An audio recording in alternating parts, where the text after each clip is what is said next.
We turn now to the fury and fear that surround the Trayvon Martin case. The shooting death of the black teenager has reopened a wider discussion across the U.S. about race, and that was the focus of a meeting today on Capitol Hill. Keith Bogue has the story from Washington.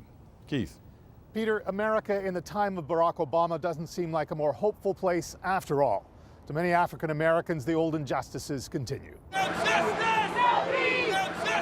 The shooting of unarmed 17-year-old Trayvon Martin 1 month ago has had people out in the streets and the country back into a gritty discussion about race, even as the victim's own mother says don't do that. This is not about a black and white thing. No. This is about a right and wrong thing.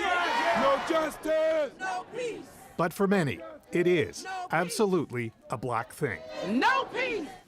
When Trayvon Martin's parents met the Congressional Black Caucus on Capitol Hill this afternoon, they heard their dead son's name appropriated by everyone who's ever felt menaced by racial profiling. I am Trayvon Martin.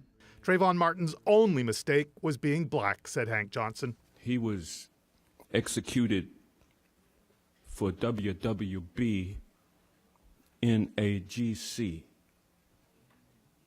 walking while black in a gated community. The man who shot Trayvon Martin is George Zimmerman. Police have not charged him with any crime. His story seems to be one of self-defense, but many facts may never be known because, say some, police apparently didn't do a proper investigation. The crime scene should have been frozen.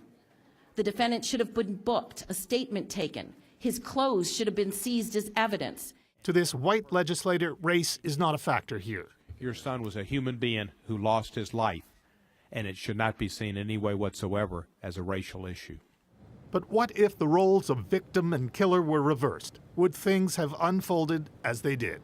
If Trayvon Martin were standing and George Zimmerman was on the ground dead, would Trayvon Martin been arrested? And a new twist tonight, Peter. A report that says at least one investigating officer did recommend a charge of manslaughter against George Zimmerman. The police didn't proceed with that charge, apparently because the state attorney's office told them they wouldn't get a conviction.